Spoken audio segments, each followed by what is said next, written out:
welcome to another episode of the Microsoft Spotlight podcast with me, Andrew, and my co-host John. This episode is proudly sponsored by BitTitan. Check out their website today to find out BitTitan can help you migrate your data to the Microsoft cloud. So John, let's introduce our guest today, please. Hi everybody, yeah, it's me, John Jarvis, and I'm actually talking to you today from Comsverse. I'm sitting in my hotel right now, and I'd like to introduce today's guest, Dona Sarkar. Donna, could you give us a quick introduction on yourself, please? Hey everyone, thank you so much for having me. I'm Dona Sarkar. I lead accessibility tech for Microsoft currently. Previously, I led cloud advocacy for the Power Platform. Before then, the Windows Insider program, which is a big community of 19 million people all over the world. Before then, I used to work on the HoloLens developer platform. So I've been around the Microsoft space for a while, 16 years. And my favorite thing though is connecting with all of you out there in the world. Our community, the best community on the planet, the Microsoft community. And that's just facts. I know that to be true. I mean, did you have a role prior to Microsoft, or is it just purely 16 years in women in 16 years at Microsoft, yeah. And before then, I was a dev at a company called Siebel Systems. They were a CRM company. I joined in 2002. And they got bought by Oracle. And when a company gets bought by Oracle, a lot of things change. So me and all my colleagues promptly fled. And I joined Microsoft in 2005, have been here since, loved it, absolutely love it. You know, I'm not one of those people who's quit, gone somewhere else, come back. I'm like, no, I love my job. I've loved my job for 16 years. You know, some months are really hard, but in general, it's been just a cool journey. Very, very cool. I mean, speaking to our previous Microsoft guests, I mean, they've all been there, quite some time, and either it's been in one role or they basically moved roles during that time. And obviously, you've done quite a few different roles, as you mentioned already, Power Platform, the Windows Insider, and there's a few other ones that you've done in the past as well. Mm-hmm. Yeah, I was an engineer on the Windows dev team for 12 years, 11. 5 versions of Windows. So that's all I know. I have shipped 5 versions of Windows. Vista, not as fun. Win 7, really fun. Yeah, so what's wrong with Vista? Which part? Longhorn 1, Longhorn 2. That was my first job. It was so interesting because I quickly realized that not all software projects are supposed to be 5 years long and are supposed to get reset 3 different times, and with 12 sets of vice presidents. So it was a wild adventure. But I do have to tell you, I forged some of my best relationships during that time because we used to work all the time. And I don't think that's healthy even a little bit, but we worked all the time. We worked 20-hour days every day. We used to work all day Saturday. And if you wanted to take off Sunday, you had to figure that out. It was real. And that went on for 2 years. But I learned some hardcore engineering skills then and built lifelong relationships. To this day, some of my closest friends are ones I shipped Vista with, because we have these war stories, right? We're remember that time Vista? Everyone's like, oh my God, yeah. We're at a power outage and we're still working on Vista. It was interesting. Yeah. You probably dodged a bullet with, was it Windows ME? Oh, see, every time someone talks about Windows ME, I'm like, yeah, I came for the next round of terrible, right? I hit Vista, which was a disaster. Win 7, which was fun. Win 8 was a disaster. Win 8.1 was fun. Win 10 was good, bad, good, bad. Every other year was an adventure. So, just product shipping is so interesting because no one can say for sure that, oh yeah, it's always awesome or it's always terrible. And I think that's the same for any company. People will be like, oh, what's your experience at Microsoft? I'm like, mine has been really good, but it depends on the person, what they're looking for and what they get a lot of energy from. I get energy from shipping to lots of people. I love shipping products to billions of people. That is my currency. And if I am working on products that do not ship to billions of people, I don't feel fulfilled in a tech career. So that's my vibe and my currency, which is why I've been here for so long. And, I plan to spend my entire career at Microsoft. I plan to be one of those people who gets we get these crystals and the 30-year one is 3.5 feet tall. So I'm fully planning to hang out and collect that. Well, it makes you wonder what Windows 11 is going to be like coming up very soon. Yeah. I don't know if you've either of you have seen the preview, it's in the Windows Insider program right now, and it's pretty cool. It's a good operating system. It's built on Windows 10 Core, so all of those fundamentals we've worked on all these years are still in play. But it's gotten this whole refresh at like the API and UI level, where a lot of like the rough edges have been smoothed out. Plus, there's a bunch of new interesting stuff for topics that I personally am interested in, like neurodiversity and mental health. And I'm really excited to see how those will resonate with our community. Like, there's a new experience called focus sessions, where I don't know if all of you know about Pomodoro timers, where you set a timer for 25 minutes to focus. It's a great tool for people with ADHD or just focus issues in general. You set the timer, you just focus on a task for 25 minutes. When the timer goes off, you just stop. You take a break, you do it again. So it's a very, very common practice in people who have attention issues. So in Win 11, this is kind of baked in, this concept of focus sessions, where there's a timer feature and there's a Spotify integration. So you can get a focus podcast or a focus playlist with the timer mode and just go for 25 minutes, like churn out that code, write that document, respond to that email, just do the work thing. It's like extreme focus mode. So I'm pretty interested in how people resonate with that and how people use it. I think that would be a really good feature. I mean, yeah, I mean, I'm at times, I think, I should focus a little bit more. And I do have like chill hop on from Spotify just to keep my mind, on a nice level playing field when I'm writing a document. Yeah. So, I mean, obviously we dive into your actual role now at Microsoft. Obviously, you're the director of accessibility for Microsoft. So what does that actually involve? Obviously, you've mentioned this new feature coming in Windows 11, but what does your day-to-day role in? What does it look like? So this is a different kind of role for me because I have usually been deep in products, right? So I was deep in Windows forever. I was deep in HoloLens forever. I was deep in Power Platform forever. Right now, I am responsible for the accessibility of all Microsoft products. So not me alone, of course, it's me and all of the product owners. So people who actually work on the Windows team, on the Office team, on the OneNote team, all of our teams. But my responsibility is to really roll up an accessibility story and status for all Microsoft products. We have 690 products. So that's a lot more than the one product I'm used to. Suddenly there's 690 to keep track of. And it's really looking at making sure the products we ship are accessible by people who are blind, people who are deaf, people who have limited mobility, whether it's wheelchair users or people with any sort of like mobility concerns in their upper body. And what a big focus area for us is also looking at people who have neurodivergence of some sort. So that could be ADHD, it can be dyslexic, people like me who are dyslexic, people who may be on the autism spectrum, people who may have Tourette's. So these are the neurodiversity factors. And then there's also mental health stuff, where mental health is an amazing topic right now, because it used to be like, okay, so-and-so has mental health things. Right now, after a year and a half in COVID land, everyone has mental health stuff, everybody across the board. And sometimes it is permanent and sometimes it's situational.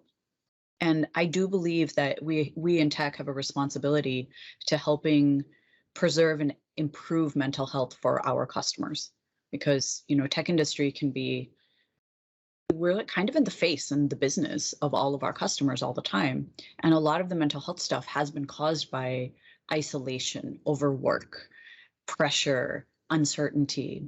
And how can we in tech help alleviate some of those things using the tools that people already are very, very familiar with, the screens in front of them? So that's kind of my focus is, core accessibility, table stakes for Microsoft, the way we've always done, but also looking at these more cognitive factors that do impact people. And it impacts a humongous number of people all over the world. And many cultures, as you know, it's not a thing you talk about, right? You can talk about mental health in the US, maybe the UK, but most parts of Africa, most parts of Latin America, most parts of Asia, you do not talk about it. So we want to frame it in a scientific way rather than like some social taboo sort of thing. I think it varies in obviously religions as well. Like Right. Just don't like talking about disability, and it's a struggle then for them to really understand that. I mean, obviously you focused on some of the products that you look at for accessibility. I had a conversation with a customer about accessibility with Windows 10 using Windows Autopilot, what kind of features they get. So if you give a laptop out to someone who has neurodiversity, then how do they build that laptop from home? So it's like, what things can you put in the system to help them? And then obviously that was a good conversation to have, but I think some of the tooling is not quite there just yet to support that in a complete product set. So it'd be nice to see what Microsoft do with that in the future. I was going to say is that I think you've got such a good platform to be able to kind of drive the message, especially about your dyslexia and hidden like disabilities, as one of our previous guests has called it. So like I said just before we got on the call, you've got like 80,000 followers on Twitter. Like, it's like such a great platform. How did you like build such a great platform, such a great community, and even 80,000 for an individual person within the tech community? That's a hell of a lot of followers. Quite phenomenal. Part of it comes from jobs, right?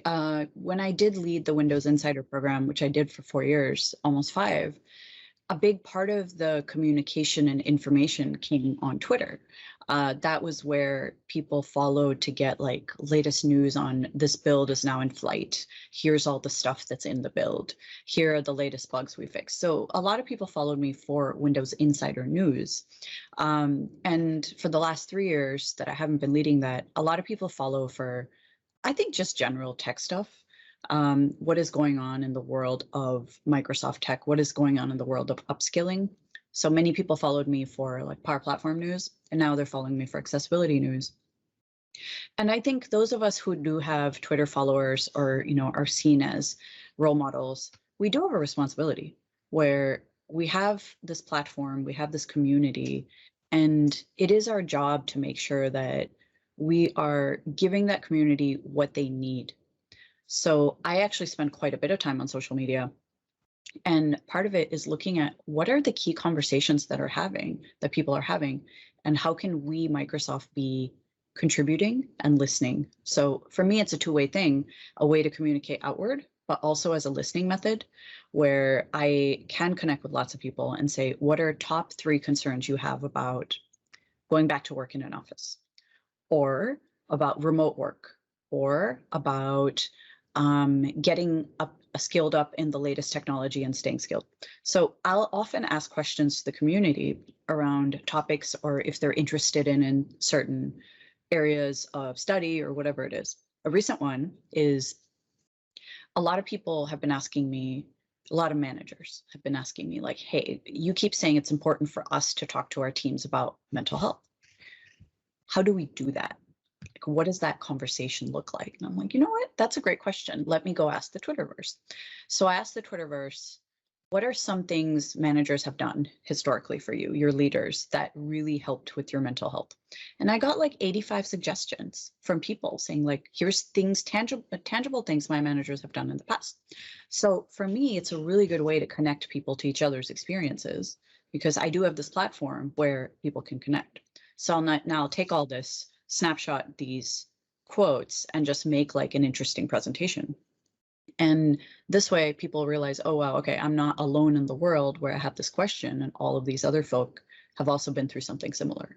We're all at similar life stages where we're in the tech industry, working remotely, trying to make a difference in the world in some way or the other, and just looking for connection points with other people who are similar to us. Do you find it sometimes like a double-edged sword? I mean, you've got 80,000 followers, and you're saying earlier that you're delivering news to 80,000 people. Some news isn't going to be good. Sometimes it's bug fixes and stuff like that. How have you found kind of like the negatives to social media in that way? There's always negatives to anything that's just overwhelmingly great.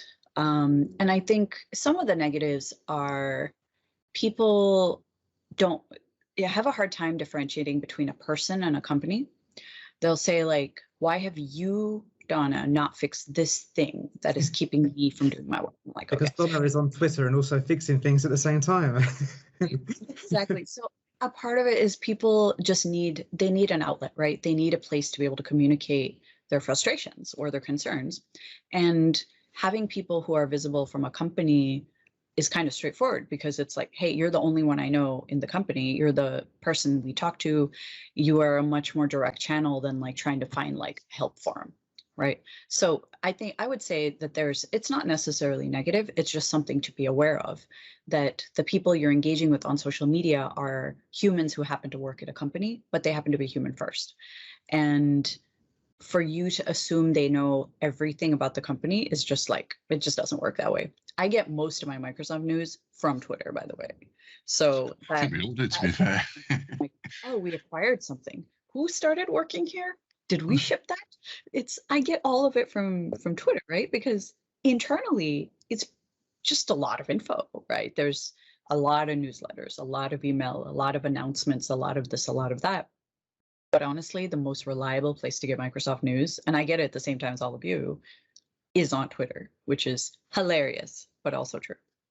So Donna, I'd like to step back, way back, like before kind of like the your IT career with Microsoft, and you mentioned earlier Oracle beforehand. Mm-hmm. Like, what was Donna growing up? Was it always IT, or what was the career aspirations in high school? I did not have a really strong point of view on it. I'm not one of those people who's like, I always knew I'd be a software engineer, because I didn't. I didn't learn to code until I was in college. We didn't have a computer or anything like that. But one thing I always have been is a creative. I've always been a maker of some sort. I have always been into art and design and that sort of thing. Mm-hmm. Because I'm dyslexic and neurodivergent, I do have unique skills. Like 3D visualization is a thing I've always been able to do extremely well. And I didn't know why, but I've grown up and realized that is actually a very neurodivergent trait. People with neurodivergence tend to be, see the world not as it is, but what it could be. And I've always been like a daydreamer, a creative, living in a world that does not exist right now, but could in the future. And when I was going to college, I think it was the summer before I was going to college, my dad and I would read a newspaper, very common here, called the Wall Street Journal. And we would read this, and all of the articles that summer, it was the summer of 1998, were all about young people starting businesses. So the Google guys had just gotten funding, Larry and Sergey, and they had started this company called Google with a weird name. And they were both like, their own boss and like doing stuff and making software. And my dad's like, you could be like this Larry person. It's like, you should definitely start your own company. You should study computer science and like this Larry person and start your own company. I'm like, yeah, I would like to study computer science. What is that? And start my own company. So really it started off as this desire to create for a living and a desire to be my own boss. And that's kind of why I got into CS. And I will tell you, there's an adventure. I've never coded in my life. No idea what people are talking about, right? Week 1 of computer science is like bits, gates, binary. And I'm like, what are these words? What are you saying to me? This makes no sense. So computer science was hard. It was pretty hard. But once we got to a point where we're actually building things, like we're making video games, we're making compilers, we're making operating systems, we're making websites, that's when I'm like, oh, it's just building using this weird thing called code. I got it. This makes sense. So I will tell you, I believe technology is an amazing field for people with neurodivergence, because you don't need to be amazing at reading. You don't need to like read and parse and remember long texts. It's all about problem solving, and the compiler will tell you whether you're right or wrong. So huge fan of the industry. Well, I think saying from your design background is quite interesting, because I'm at Converse today. I've obviously spoke quite a bit about the podcast this evening to different people, and everyone's like, oh, Donna, yeah, she makes really cool dresses, and yeah. And you've obviously got quite a good reputation in fashion now as well as IT. Yeah, so I actually have always been really interested in fashion, but I didn't pursue it as a career really until I'd been in tech for about 10 years. And just like it happens to all of us, we're hunched over a desk all day typing, and we become like this boring hunchback. And I said, oh my God, my life is behind a screen. So I want to do something else. I want to do with my hands. And I'd always been interested in fashion. So like every engineer with way too much confidence, I enrolled myself in fashion school on the side. Said, all right, Tuesday, Thursday nights, I'm going to go do this. Saturday all day, I'm going to do this. Now, I'd never sewn in my life. I had no idea anything about this, but I'm like, I'm good at 3D visualization and I'm good at building stuff. I'm sure I can figure this out. But it actually worked out this time. It's like, okay, I thought fashion school was easy. I thought it was easy and I thought it was fun. And I was making my own clothes within like a month, and I've never looked back. It's now been 10 years since I went to fashion school. I started my own fashion line, Prima Donna Studios, because I'm Donna.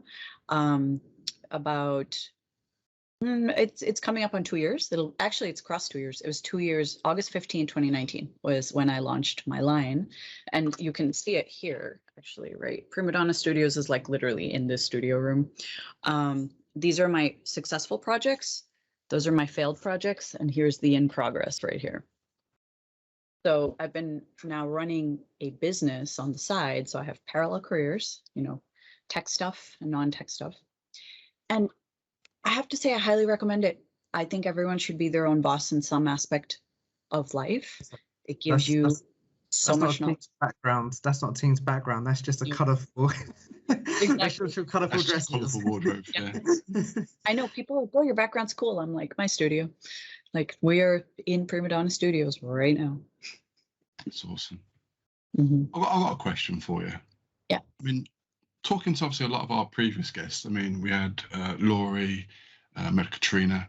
I feel like a lot of women within the tech community are quite open about their neurodiversity more than probably what men are. So that's a fair statement. I don't know. I'm looking at it. I think. Because something's not. I mean, I know from being a man, people don't really talk about, especially men don't talk about mental health at all. No. I've experienced it in my own personal life. So I'm with you on that. I don't think men talk about it openly, but they talk to me about it. So I am like industry therapist in a weird way, where dudes come and tell me the most interesting things, honestly. When I started talking about imposter syndrome about 3 years ago, right? Which imposter syndrome is a thing I faced deeply, just in general, in tech and fashion and all the industries. I talk about it, how I don't feel like I belong as a speaker, a writer, a software engineer, a fashion designer. Like, I always feel like an imposter. And I'll give this talk to 300 people. And the people who come up and talk to me after or send me messages are 99% dudes. And they say, I have never felt so heard and I've never felt so understood. And I can't talk about this out loud. I can't talk about it with my guy friends. They'll laugh at me. Can't tell my wife. She'll be terrified that I'm going to quit my job or lose my job. I can't talk about it with my kids. Who can I talk to? I can talk to you, who also are a freak who feels this way. Like, yes, I do. And that's when I tell them, like, 70% of people feel this way, right? And guys are like, no, yeah, most of them are men. You're like, whoa. So I think for women, it's like they are okay with talking about it because we're encouraged to talk about our feelings, right? It's just something we do. Also, I can talk about my feelings with women. That's just not weird. That's just normal. But I do think it's toxic masculinity, not a phrase I use often, that dudes cannot share their issues without other dudes, worrying about what other dudes will say. It does men such an awful disservice for us to live in a society like this, because so many men feel this deep sense of shame around neurodiversity, mental health, imposter syndrome, etc. So they come tell me, like, with the big secret, like, hey, I'm dyslexic. I don't want to tell anyone. What do I do? That's like the number one question I get, by the way. That's awesome. I mean, for myself, I think, I have conversations with my partner, and I think, I probably am on the spectrum from ADHD in some respect, because some of the traits, the things that I do, like in work, I'm like, I can do anything. At home, I'm absolutely useless. put the vacuum around and do a bit of washing up. That's about it. But everything else will drive my partner insane. So I think I'm definitely somewhere in the middle of that. And Yeah. I know obviously from a man's perspective, it's just not spoke about at all. But every guest we've had on this podcast have been very open about it. I mean, Laurie's very open about her ADHD and just basically just come out of it and went, "Oh, yeah, this is me." I actually think there's two reasons. One is, of course, the intense shame, and the second one is the fact that we know so little about the brain. There are neurodiversities out there that we have never even heard of. Most people don't even know the word neurodiversity. When I talk about it, people are like, "What is that?" And many people say, "Oh, I resonate with that." I've never been diagnosed formally because that's something usually kids get diagnosed formally because it's part of the education, process system in certain countries. But as adults, there's no time that we need to get diagnosed. It's not like we have to for work. It's not like we have to do anything as adults. So we wind up being undiagnosed. And ironically, many adults get diagnosed when their kids do, because neurodivergence is so hereditary. So this happens quite often. Someone's kid will get diagnosed as dyslexic in school, and they'll go to the doctor, to the neurologist, and go do the test. The neurologist often will say, "Let's test your parents to see where this is coming from." And they'll test parents, and usually it's one or both of the parents have it. And that's when they realize their diagnosis in their 30s and 40s, which to me is hilarious. I'm like, oh, okay. That's why you see like no diagnoses in anyone's 20s. It spikes in their 30s and 40s because we're getting diagnosed now because people's children are. So that's becoming quite common. Because of your appreciation for neurodiversity, is it what basically enabled you to take this role at Microsoft doing accessibility? So I was asked to do this role because of my neurodiversity, 100% because of it. I was kind of minding my own business, doing Power Platform stuff, doing deep in tech, and this opportunity came up, was to lead accessibility tech. And my first question was, I don't know anything about accessibility tech because I don't use a screen reader. I don't use a sign interpreter. I don't, use a wheelchair. I don't use keyboard shortcuts. I don't have a physical disability. So what business do I have running accessibility tech? And the answer came back to me from legitimately everybody saying, yeah, but you have neurodivergence, which we need to understand more and do something about. And you're very open about it and ready to be curious and learn. And that is why I have this job, because I have 16 years of engineering experience. Lots of people do, but being neurodivergent is why I can do this job. So I have started to really relish it as it's just like any lived experience, right? If I'd grown up in Rwanda, that would be a cool lived experience that would help me do a job. Growing up as a neurodivergent is an interesting experience that's helping me do this job. So I think we have to get rid of this stigma, like you can do this, you can't do that. It's a matter of you have this experience that will help you do some job better. That's awesome. I mean, I'm just looking on Twitter now, and obviously I see your boss Jenny. I'm just looking at some of the taglines she's got in her Twitter profile talking about deaf, disability. I'm guessing obviously that they're things that she's experiencing or has experienced, and I can see you nodding your head. Exactly. And, it's one of those things where we have to understand what a benefit it is to have people with disabilities on your teams. And I'm actually pushing Microsoft a lot to hiring more people with disabilities into core engineering roles, product maker, because we're going to make better products. I will never let a product ship that is atrocious for people with dyslexia, right? It's just not going to happen, because I'm like, listen, if I can't even use your product, there's going to be at least 1 million people like me who can't use your product.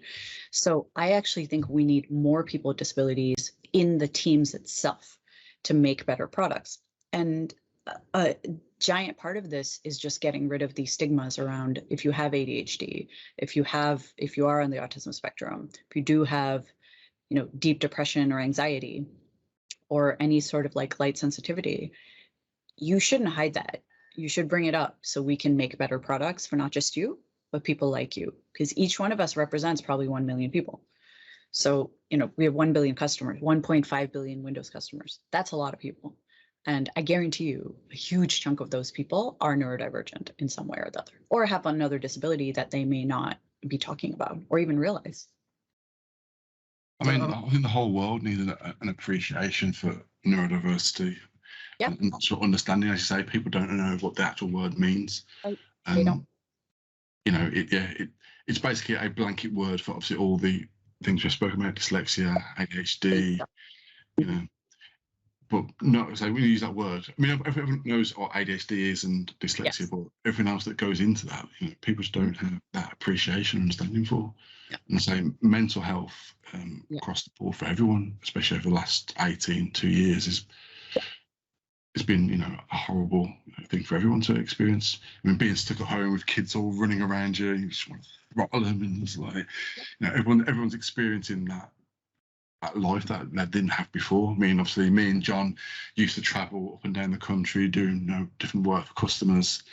You know, now we've kind of been forced and siloed to live back in our own homes and, you know, actually get to know my partner. I mean, Yeah. It's such a strange world.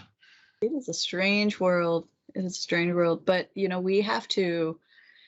We leaders in the community, we leaders in tech have to change the conversation by being open about our own. Because every time we're open, we make it okay for someone else to be. So I lean on leaders. I lean on leaders at Microsoft. I'm like, be open about your disability, about your neurodivergence, about your mental health stuff, because by you talking about it openly, your team feels like it's okay to talk about it. Also, share what is available, right? One thing that I learned just from research is the less senior someone is in a company, the less aware and comfortable they are of what affordances the company can do for them. Like, for example, at Microsoft, we have 12, I think, free therapy sessions. So they can be virtual, they can be in person. Just, you know, therapist of your choice. There's a whole directory of therapists to choose from. And nobody knows about it. It's like a state secret. I said, why doesn't nobody know about this? People are like, I think everyone knows. It says so in the HR website. I'm like, who the heck goes to HR web? Nobody. So why aren't we telling everyone that? Why don't we tell people once a month? Why don't we tell them on Mental Health Awareness Month? Why don't we tell them, you know, after shipping a hard product? Like, remember, we have 12 therapy sessions, use them. I used mine already this year. Why aren't we making that normal? It's like, you know, everyone knows about that we have a free gym membership. Why aren't we talking about mental health and therapy also as a thing we offer?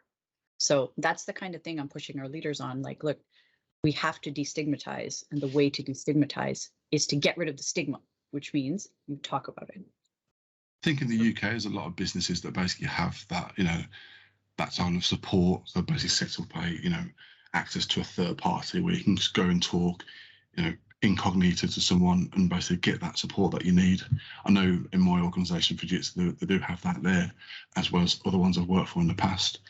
I mean, I know obviously, you know, the main guy at Microsoft in his book, Hit Refresh, one of the actual sentences he's put in there was, for me, the greatest satisfaction has come from my passion to see technology become more accessible for people with disabilities.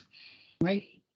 I mean, you know, that's come from, you know, the very top person in Microsoft. I mean, you know, we have to obviously find people in the community that are willing to be the spokesperson, the leader, and obviously then promote them as much as possible. So people do come to them, like people come to yourself, and obviously have that, you know, that outlet. And, you know, I'm all for that, because, you know, my goal for this podcast is obviously to help create a platform for women in tech and basically, you know, promote what they do and obviously talk about any of the challenges they've had in the past. Right.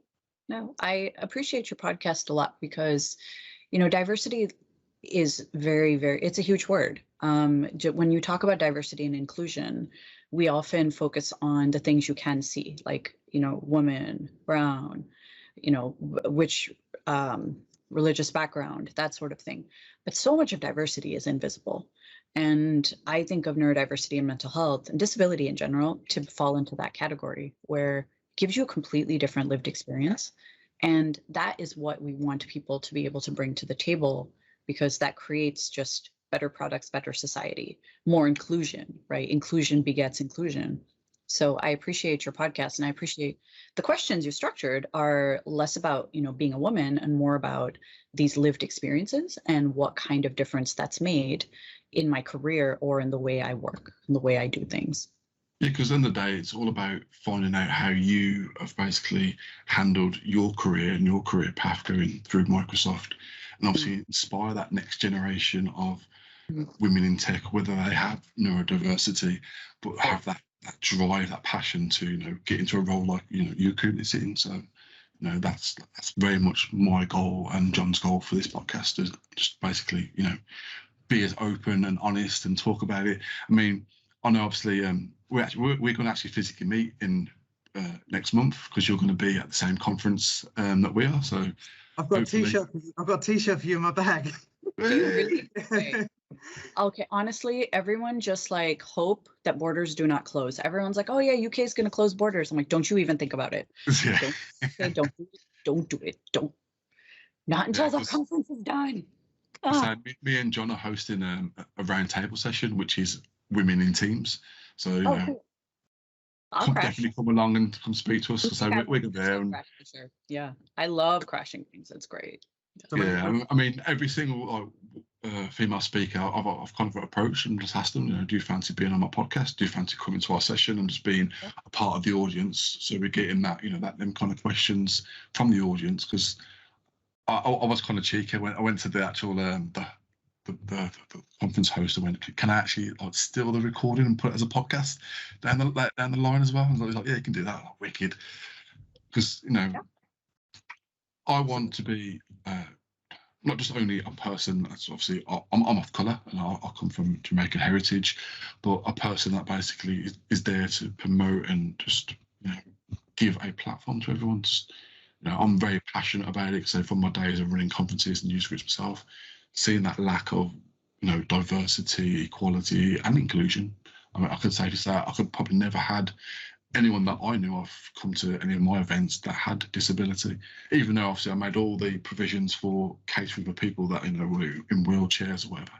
There was never them kind of people attending. So it's I'm very much passionate for it, and I say I love that your job title, and I think it's what you're going to do for Microsoft will be amazing. It's fun. It feels important, it feels like it feels like a problem that will take a very long time to solve, which I like. It feels like a problem that has not been solved, which I like. And it feels like a problem no one really knows how to solve, which I really like, because I, again, love being my own boss. And my manager right now at Microsoft, Jenny Leigh-Fleury, is an amazing human. She is just extraordinary person. She's crafted the Chief Accessibility Officer role at Microsoft. It's the only one in the world. No one else has one. Microsoft is the only company to have one. Not Google, not Facebook, not Amazon, no one. They all have head of accessibility tech. They have my job, but they don't have a chief accessibility officer whose job it is to really make Microsoft a world leader for accessibility. So she works on policies and standards and, wrangles with the Paralympics to make sure they have enough people on hand to help the athletes, make sure that the UN is accessible, just global level stuff. This is world changing stuff. And I kind of think of our roles at Microsoft to be like that. Yeah, you want to be a leader in tech, but you also want to be a leader in the world. And when you're one of the most valuable companies in the world, it's kind of your job, right? How many people rely on you? 1/8 of the planet. So that's kind of your job, to make a better society. And if you don't think that's your job, this might not be the right company. So I appreciate all of you who are part of the community who are doing this. That has nothing to do with your job, but it's leading to a better society. So you kind of get it, right? You're empower everyone on the planet to do the thing. This is part of the empower part. So that's awesome. I mean, one of the taglines I'm trying to use, try and change the world one podcast at a time, because I know full well that I'm not going to basically change the world tomorrow, but if I can basically help just one person from this podcast, then I've done what I've set out to achieve. Yeah, I think what we try to do this podcast is we try to put a spotlight on the person who we're interviewing, who we're talking to, and we get every person we talk to has a a similar story in some ways, and what I was going to say to you is your story is actually completely different to, I think we're on episode 16 now. Every single person so far has said, "Oh, I accidentally fell into IT after school." It's also always accidentally. But what I picked up from you earlier, you and your dad in the car planned going to college. It wasn't something that you accidentally fell into. Your creativity brought you into the IT world, and it's a different story to what we've heard so far, which is really good, and to hear your story it's been fantastic so far. So everyone's got a little bit of different flavor to add to the podcast, which is really good. I love it. So I'll tell you one thing that I think we in the tech industry should be doing, and I think you two can help, where that we have this huge job shortage in tech, right? We have 150 million vacant tech jobs by the year 2025. 150 million with an M. And I'm like, okay, do we know 150 million people? No. Where are we going to find them? And this is an all of us problem. Every company is looking to hire tech people, right? You see it all day long. On LinkedIn, there's like 15,000 job openings looking for like a Power Platform dev. And they constantly reach out, like, where do we find these people? How do you get more computer scientists? How do you get more app devs? How do you get more website devs? And this COVID thing has done the digital transformation thing to everybody in like a week, right? As Satya said, you take 10 years of innovation happened in 2 years because you had to. Every company, like from the post office to the government, had to become an online company really fast. And now suddenly everyone needs IT. Like everybody needs IT because remote has become way of life. Everyone needs all of their papers digitized. Just like basic things had to become digitized. And this need for 150 million tech people, we have no idea how we're going to do that. Just as a planet. If you know, that would be great. But we don't know how we're going to do that. This is an all hands on deck project. Messages on LinkedIn. Right, exactly. Like, let's start emailing people. But this is an all hands on deck project. And the way we're going to do this is to make this industry be incredibly inclusive toward people from different backgrounds and make it good for people from different backgrounds to enter the industry, but also stay in the industry. Do not quit because the industry is toxic dumpster fire. We have to make it a good industry. And having people from all sorts of different lived experiences will actually lead to good products across this dearth of companies who need help, right? Oil and gas, manufacturing, retail, fashion, government, finance, all of these. And we actually need people from all those backgrounds coming in, learning tech to contribute to those organizations. These are highly paid jobs. I'm like, listen, people with disabilities, people from minority backgrounds, go get these jobs because they're highly paid jobs. You can work from so many places. Every country in the world needs these jobs. Stay in this freaking industry. So that's been like this thing that's been top of mind for me for the last 2.5 years is how do we get more people into the industry and how do we keep them in the industry in roles of power so they can actually contribute things, right? That second part's almost harder than the first part. It's finding mentors, people that are basically willing to put themselves out there to, I mean, one person I'm trying to get on a future episode, and I know she does a lot of videos on LinkedIn, is it Lainey Phillips? Mm-hmm. I mean, she posts a lot of stuff about modern mentoring, and a lot of her videos are really interesting to watch. I mean, I'll share it into a LinkedIn group I basically created for like women in Microsoft tech in the UK.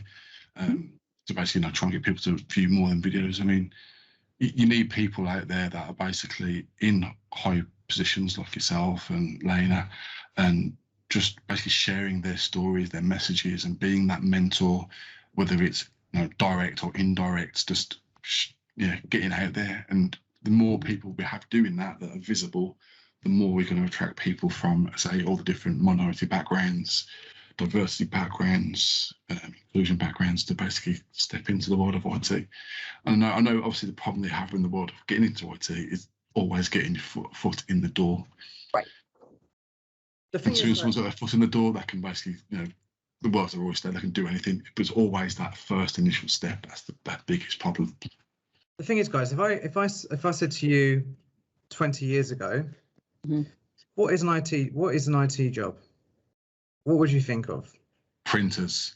That's what Printers, I was doing. cables, wire, People, servers. people like telling you to turn your computer on or off, and upgrading Windows with a disk. Yeah. Okay, so that's what we think of 20 years ago, and that's what. But what is an IT job now?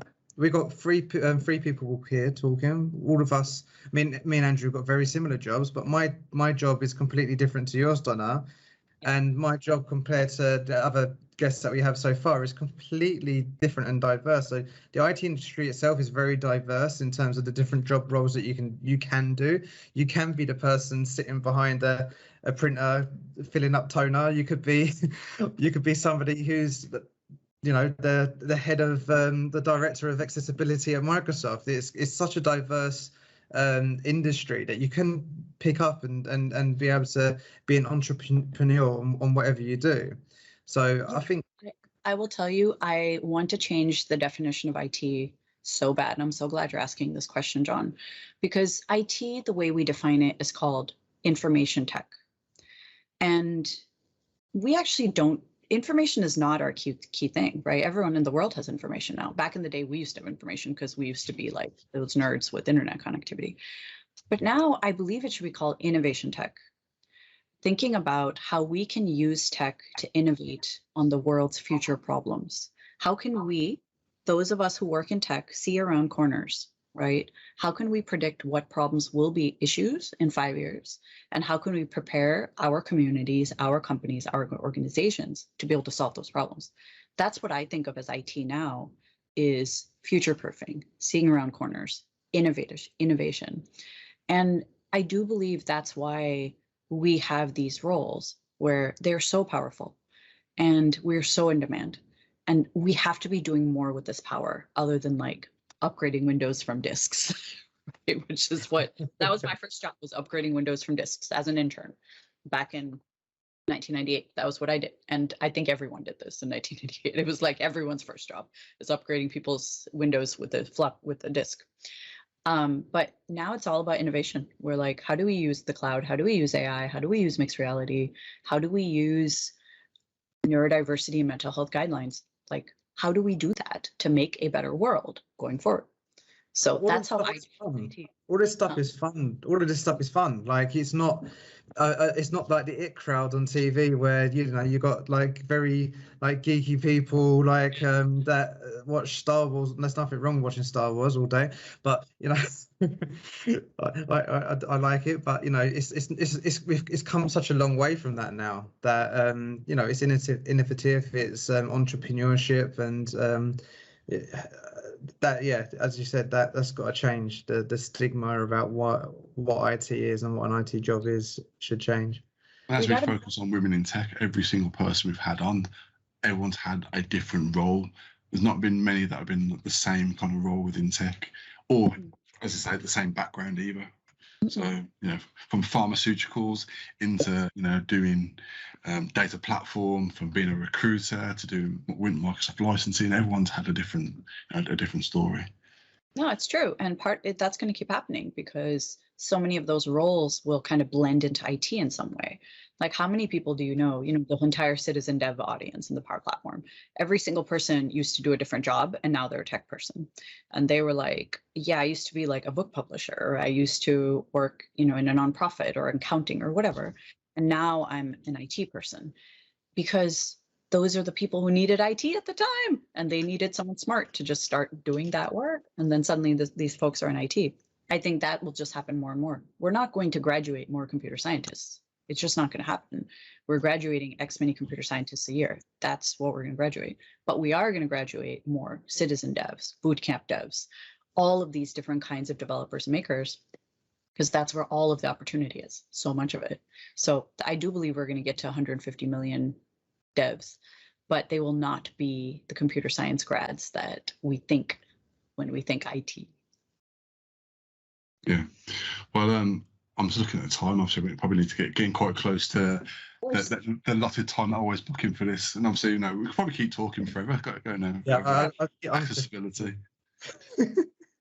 we have these episodes where we just keep going forever, but I think we need to obviously wrap. And obviously, I mean, we're going to physically meet at some point in October, which is great. So if you go to the South Coast Summit, come to our session, go to Donna's session, and we'll have a good catch up then, a good natter about everything we spoke today, because it is massively important. And me and John will basically keep doing our podcast to try and promote women in tech, and obviously cover off all the diversity, inclusion stuff as well, definitely. Of course. So, Donna, I'm going to thank you for your time today. And John, don't get drunk too much while you're out in Comsverse. I'm very jealous that you're there. Physical event, But I'll leave you to go back to her. Obviously, John's actually with one of our previous guests having a drink. So I'll leave you to go back to that. So, Donna, thank you very much. And thank you. Yeah, we'll catch you on the next podcast. All right. I'll see you out there. Thanks. Do the thing, y'all. Bye-bye. Thank you for listening to the Microsoft Spotlight podcast. Please make sure you hit that like, share and subscribe button to help us promote our message.